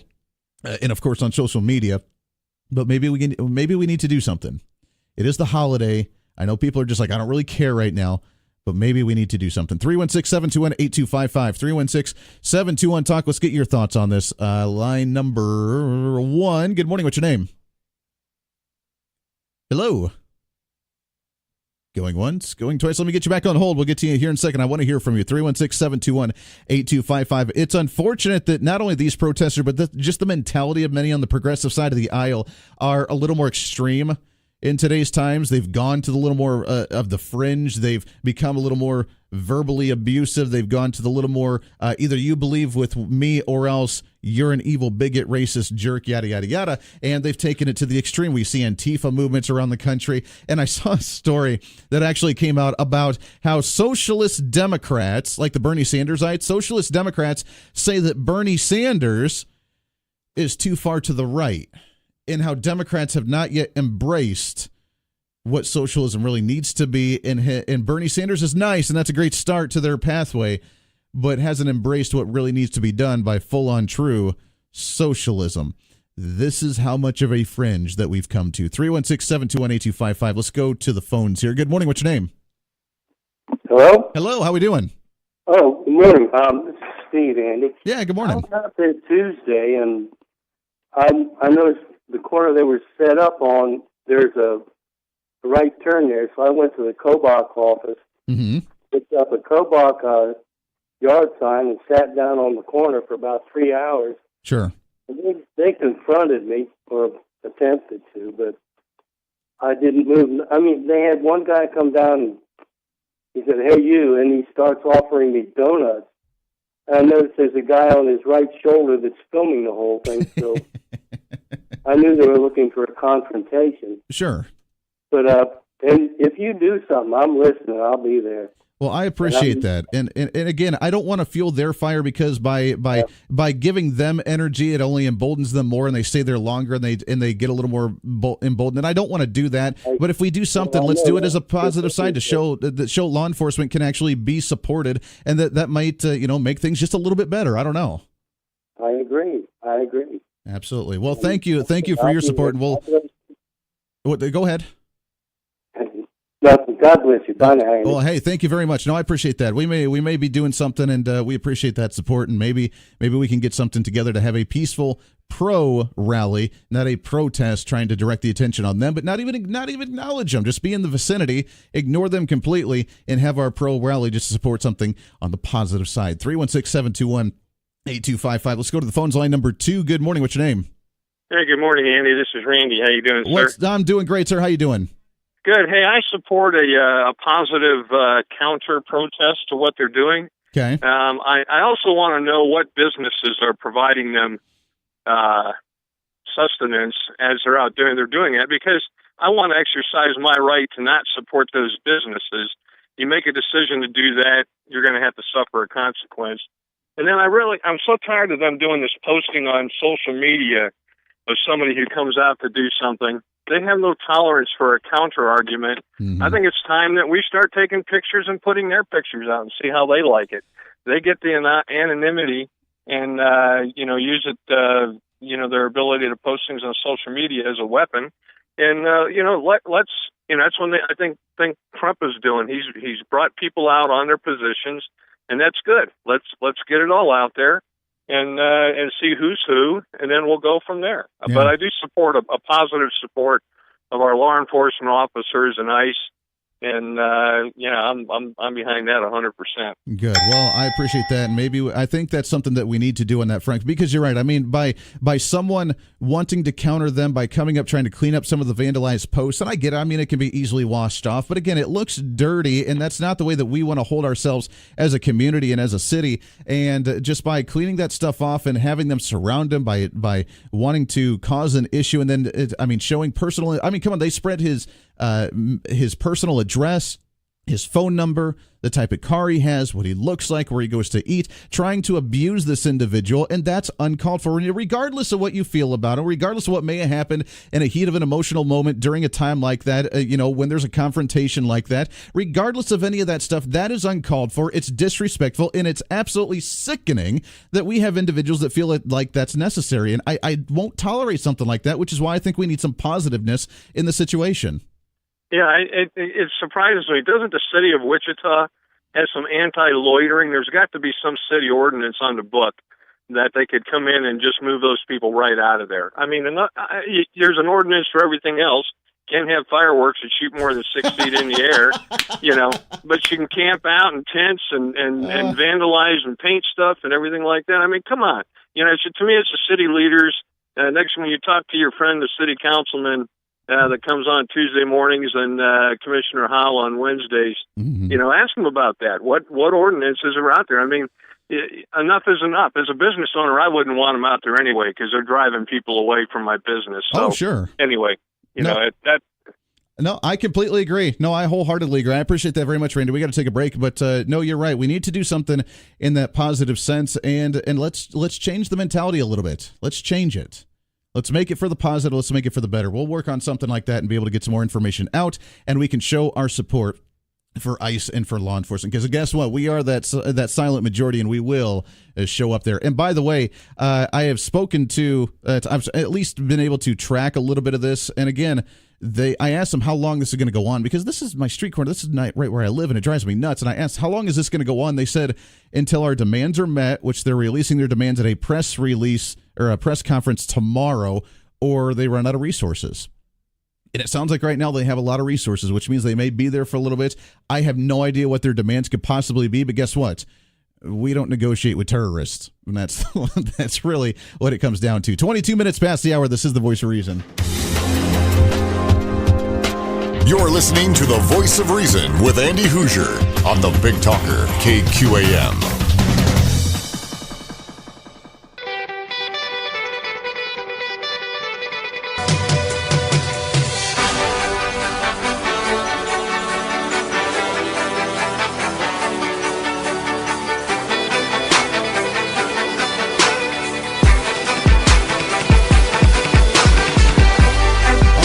27 minutes past the hour. Welcome back into the Voice of Reason. We'll have more information on that situation and more in a little bit. We appreciate, again, all the outpour of support for that. That is something I think we're going to have to make happen here very, very soon. To shift gears on a little bit lighter note, coming up after the bottom of the hour, really excited to have in studio. We've had him in before, but getting ready. Guess what? Soccer. Can you believe it? Soccer's here. All the kids around here looking ready for the soccer tournament, soccer camps, all that good stuff. We'll talk about that with Jesse Soria, Cholita's Mexican restaurant. Great supporters here of the Voice of Reason and KQAM Radio. We love those guys, so we'll talk about that coming up in just a minute with them. Your phone calls as well, 316-721-8255, 316-721-TALK if you want to join in. I find it sad, and maybe this has something to do with it, I don't know. The story that we read earlier about the record low poll, according to Gallup, of individuals being extremely proud to be an American on Independence Day at 47%, the lowest that it's ever been, under 50%, is troubling. It's upsetting, whether it's the partisanship that's going on in the country right now, just because if you disagree with somebody, then you apparently hate them, so therefore you're ashamed of your nation in some way, shape, or form. If the media has something to do with this, I think a lot of different factors play into it. And then we see the protesters and the radicalized ones that say that Bernie Sanders isn't even socialist enough. And while we even fight socialism in the nation in the first place, how it doesn't go far enough, I think we're starting to see the fringe really become the loud minorities in the country, and it's very concerning. So we'll talk about some of that later on in the show as well, get your thoughts on that and more. But I do want to stay on a positive note. I mean, the fact that we are still celebrating the Independence Day celebration, the holiday, you're shooting off your fireworks, you're eating the burgers and the hot dogs and the tacos, because Cholita's Mexican restaurant does have some of the best in town, and we love that very much so, and that is the American way to celebrate. So we'll talk about some of that coming up here in a minute as well, because there's nothing better. I got to say, I mean, seeing the parades that were throughout the day yesterday, watching a baseball game, having the community event, that's what it's all about. And I guarantee you that anybody that's listening to this right now probably did not get polled from Gallup on whether they're proud to be an American, because if you did, I think those numbers would be just a little bit different. Because whatever's happening in the rest of the world, the community right here in South Central Kansas, we're united. We show up to things. We're proud of who we are. We're proud of what we do. And we continue on with that message each and every day. Your thoughts and calls when we come back. Bottom of the hour news. Also, when we come back, Jesse Soria with Cholita's Mexican restaurant. Looking forward to chatting with those guys. And a studio full of great individuals getting ready for soccer tournaments right around the corner. We'll touch on all of that when we come back. Your thoughts and calls. This is The Voice Reason on a post-Independence Day, pre-Friday celebration right here on The Voice of Reason on KQAM. Stay here. Don't say that word, I know it's only fools who do not know that fate is just. All the justice in the world is not enough to buy my faith and trust. Don't make that face, I won't be pleased. Don't make a sideshow of yourself.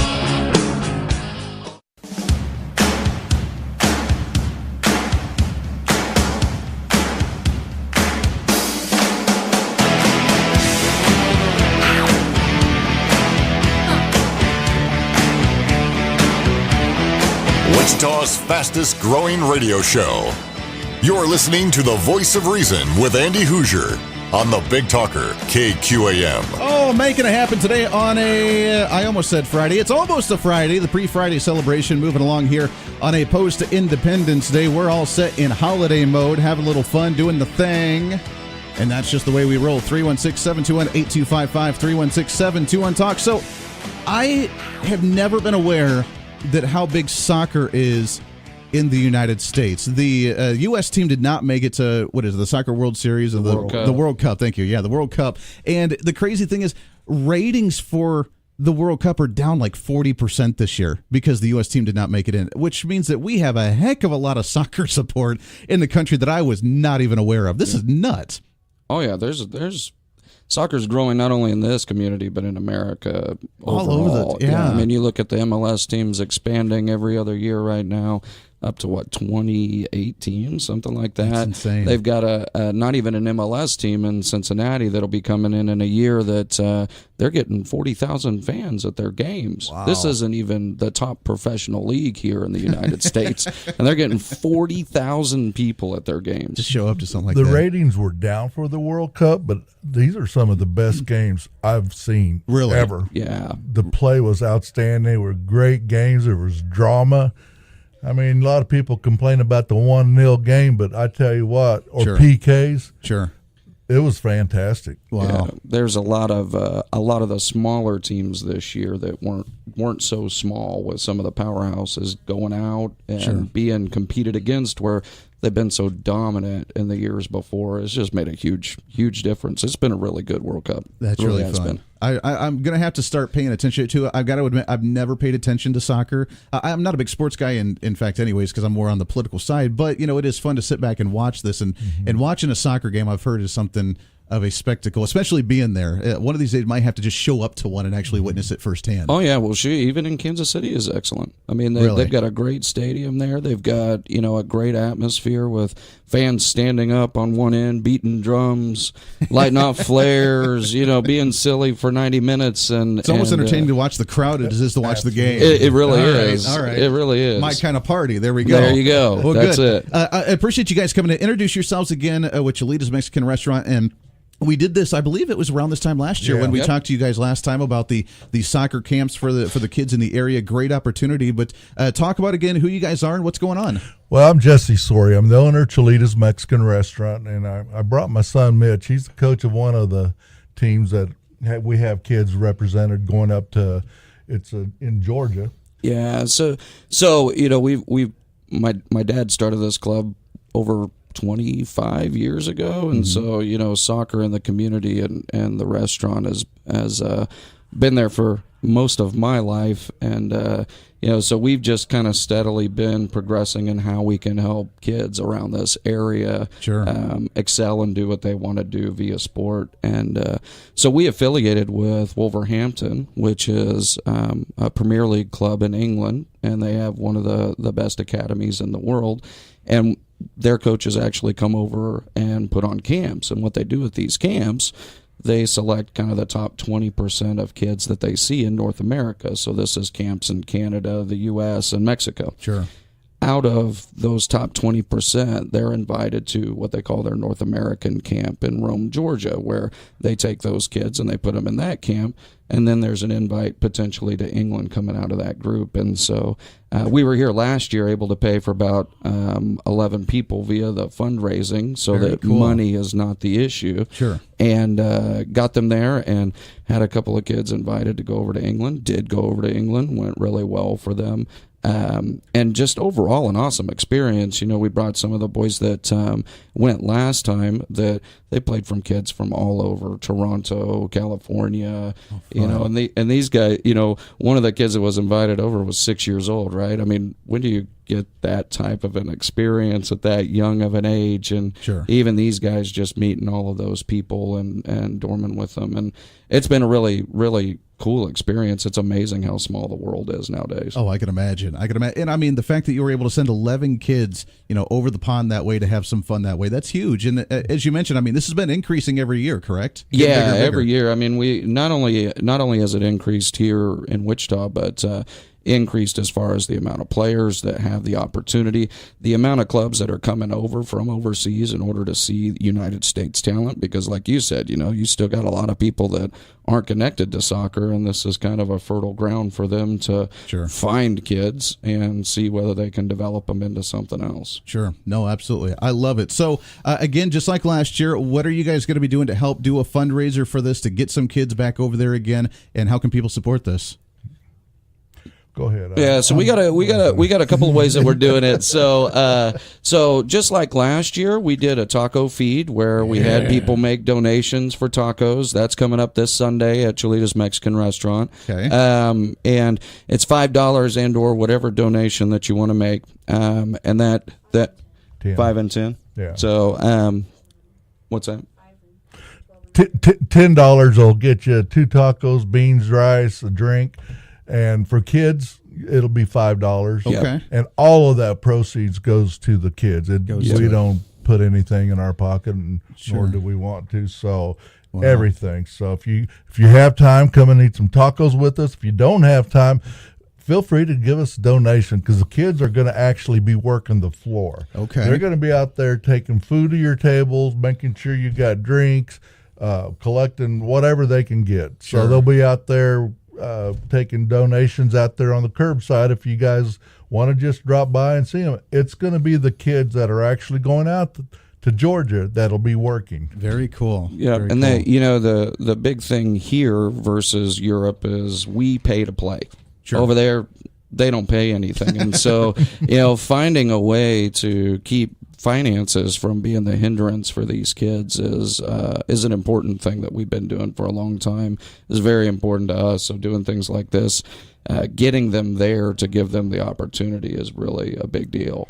So we're looking to do that. Once again, that's this Sunday. And then the 13th, we do a Quarter Mania, which is kind of an auction type of item where various different vendors show up. They have different things that you can kind of auction on. Sure. Once again, we have the kids, working that and talking to the people out there with the people to help them raise money for those entry fees. It's called Quarter Mania. You see something you like, you drop a quarter in the bucket, you get a number, then it's like bingo. Then you get called a number and you win that prize. You get to have a little fun. You know what? The thing I'm most proud of is this year, last year, excuse me, we had one girl that was selected from our teams to go up there to Georgia. This year we got 4. Mm-hmm. And we brought little Miss Grayson this year, because last year we couldn't get a word out of Lauren, but Grayson, we kind of thought if somebody's going to say something, it's going to be Grayson. I love it. And then we have Nick, who's never short of words, never, and he's great. And then these two I'm really proud of, because they're my grandkids. There you go. Anytime you're a grandpa and your kids get selected to do something special, my head's already bigger than what it is. So, it's Zenden and Trafford. I love it. Well, I tell you what, let's move this mic over. Let's have each one of you come up and say your name and your age, and then we can have a little fun with this. Let's start off here. So I'm Zenden, and I'm 12 years old. Very good. And you got to go last year as well. Yeah. What was your experience? What did you think of it? It was pretty good. I had a really fun time down there. Okay. It was really fun. How long have you been playing soccer? Since I was 2. 2 years old. So you've been around the block a little bit playing soccer. What was the competition like out there? It's pretty hard because there's just so many good players out there, so you got to really compete for it. Okay. You excited for this year? Yep. You feeling it? Gonna make it happen? Mm-hmm. Very good. Well, good luck to you. Appreciate it very much. Thank you. All right, let's come over here. Hello, my name is Trafford, and I am 11 years old, about to be 12. About to be 12. Well, happy soon to be birthday. Soon to be birthday on that one. How long you been playing soccer? Since I was 2. Since 2 again. Man, you guys start off young right there. It's like the T-ball thing with baseball. I mean, you get that ball right there, and you're already playing right off the bat. So what was the competition like from your perspective? Was it pretty challenging? Yeah, it was pretty challenging. They're from all over the world, and it's... Sure. When you're in England like that and you're seeing that, what's the experience? Is it overwhelming? Does it help you get in the groove and in the mode? What's your feeling when you're doing that? It feels good because I'm playing soccer. You're playing soccer and having fun doing it. Mm-hmm. Very good. Well, good luck to you this year. Should be fun. Very good. What's your name? Hi, my name is Nicholas, and I'm 8 years old, and I'm turning 9 this month. Well, happy soon-to-be birthday for you as well. Fantastic. How long have you been playing soccer? I think since I was 4. You've been playing it for a while. Yeah. You got to go last year as well, correct? No. No, you didn't. So this is your first time. So you excited about this? Yes. You ready to make it happen? Mm-hmm. So how many kids do you think are going to be down there your age? Like maybe about 3 or 4. I'm hoping at least 1. And you're gonna dominate all of them, right? You're even going to show the older kids what's up, right? I don't know. Hopefully. Absolutely. You can make that happen. Well, very good. Well, thank you for coming in. Good luck to you. Thank you. Very good. And what's your name? Grayson. Grayson, welcome in. How old are you? I'm going to be 10 in 3 days. Well, happy. You guys, man, birthdays all around here. Happy birthday to you as well. How long you been playing soccer? Since I was 4. Since 4. So starting off early again, too. You excited for this one? Did you go last year, too? No. No, you did not. So this is your first experience as well. What's going to be the most exciting thing you think? Going to the trip down there, seeing the competition, just getting to play soccer? What are you most excited about? Playing soccer. Just playing soccer. Very good. Well, good luck to you. Should be great. I think they're excited. Oh, they are. I think they're excited. Yep. They're ready to go. When is the taco drive going to be? It starts Sunday at 10:30 and it goes till what, 3? Yep, 3. Okay. So, and I tell you what, if people are coming after 3, trust me, I'll Yeah. let them in. Sure. If they want to eat, I'm sure I got some food left over. We'll make sure they get to eat. Hey, I tell you what, your guys' tacos, you can't beat something like that. That's a good time I right there. appreciate that. I really do. No, we love it. We love the support that you guys provide with the station. We love helping you guys out, and I tell you, you can't beat the tacos. And I joked about it before the break, but it is the American way, especially around 4th of July. Come out and have a big old taco. That just makes me so warm inside. Taco and margarita on Independence Day. That's American. I tell you right there, that is the American way. I love it. It's Cholita's Mexican Restaurant, 8987 West Central Avenue, right here in Wichita. Go check them out this Sunday.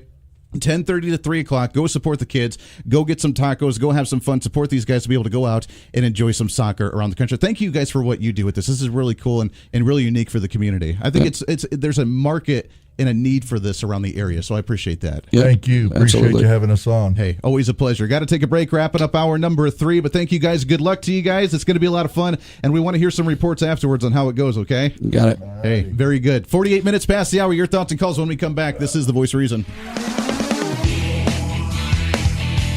This is The Voice of Reason with Andy Hoosier.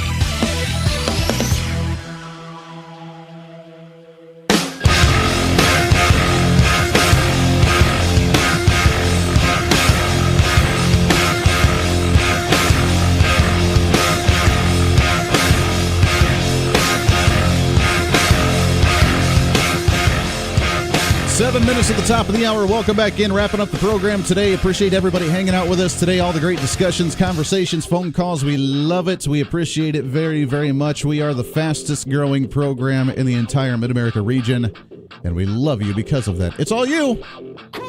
It's all you. That's the way we roll. 316-721-8255, 316-721-TALK. We'll have some more tomorrow. We're going to try and keep it somewhat lighthearted to some degree. We can at least try. Do what we can, but it's very difficult. It's very difficult sometimes. The emotions run high, and we got to do what we can to try and make our voice heard. Making our voice heard is one of the most important things we can do. It really is.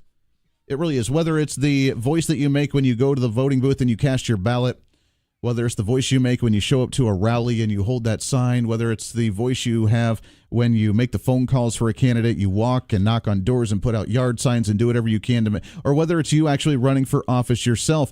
These are important things. I don't want to see any more polls, regardless of who they're trying to poll, saying that we have a low patriotism in the country. I don't want to see that. It was funny, actually. We got off the air after the bottom of the hour, and Jesse Sori, who was in, and they were in studio ready to go for the next segment, and he had heard me read that stat of the Gallup poll saying that record low 47% of people actually say they're proud to be an American, and he said, who in the world did they poll? And he asked me, who in the world did they poll? Because that's not right. We're proud to be an American. We're proud of who we are. We're proud of what we're doing. We're proud to be here. We live in the greatest damn nation on the face of the earth, and that's what we're going to celebrate. And that's the mentality we have to have, and I think we do. I don't think that this poll is accurate. And if it is accurate, then they wanted it to be that accurate because they openly chose the people that did not know or understand how to differentiate the difference between being an American and proud to be that and trying to bring in the partisanship behind it because you don't like Donald Trump, because you don't like this, because you don't like that, because you're really angry, because you want to abolish ICE, whatever the case is. That's what they tried to drive home in that purpose. They're trying to divide us more. They're trying to divide us when it comes to the racist movement. Oh, you're racist. Why? Well, because you look like it. Because you made a comment that we don't agree with, so therefore you're probably a racist. Oh, okay. Oh, you got more money than us. That's not fair. We got to redistribute the wealth, right? We need some of that democratic socialism to divide us, to say that you have more wealth than somebody else, so we need to take that away, right? Oh, we don't like you because you actually believe in lower taxes rather than higher taxes, so I'm going to be the fanatic that's going to go to a baseball field and shoot up Republicans because we don't like you. Ah, you must be a Donald Trump supporter. You're probably a fascist. Now we need Antifa, to where if you're not agreeing with us, then you're probably a fascist, so therefore we need to attack you as such. We become so divided, and this is just another way to do it. Guess what? Look at that. They know how to get under our skin, and it works. It really does work. Show us a poll that says people are not proud to be an American, and see how many conservative, patriotic, good old boys and gals stand up and say, wait a second, we're damn proud to be Americans, and if you don't like it, you can just get out. And that's the way that we actually, because they know it's going to rile us up. And it worked. It riled me up. It broke my heart to hear that people aren't proud to be an American. They know what gets under our skin. And I got to say, I guess I got played in that sense because I read the stat and I got worked up. Because I don't want to see that. But they knew that. All they got to do is poll the right people. I guarantee if they would have polled the majority of Kansas, they would have been, hell yeah, we're American, and we're proud of it. And that's the kind of, that's, I think, the mentality that we have to have every single day, walking around, going to the grocery store, going to a restaurant, meeting our friends and our neighbors, talking to everybody, and just, this is the coolest, greatest thing in the world, and we're never going to be ashamed of it in any way, shape, or form. And if you say anything otherwise, then you know what? Again, not about the government, but about the meaning, the symbolism, and the purpose of this country and what we started. That's what we need to be proud of. And that's what the purpose was yesterday. That's why we saw so many individuals break the code of the city ordinance and actually shoot off all the major fireworks all over the city, probably more so than I had seen in the past years. Because they said, we're American and we're going to celebrate that, and we have the opportunity to do so. And I think it was done respectful. I think it was done within a constrained time. I think it was done appropriately, and I really do hope that law enforcement did not try to go out of their way to enforce it more so than what they needed by writing a whole bunch of fines. I don't know. We'll see. We'll see how much government revenue the city collected after last night with what happened. We'll have more information on the potential rally that we're going to do, the pro-law enforcement, the pro-ICE rally. We're going to start getting some info. I'm going to work on that as soon as we get off the air, and we'll have some more information on social media along with the show tomorrow morning. I will keep you posted. The outpour of support on this has been phenomenal. Thank you so much for that, and we'll have some more information on what we can do to turn a negative into a positive and show how great this nation actually is. That's what we're all about, my friends. This is your show, and I can't be more grateful. It's time to speak up, speak out, speak loud, speak proud, speak the truth, and always speak some reason. This is The Voice of Reason on a Thursday. Everybody have a great day.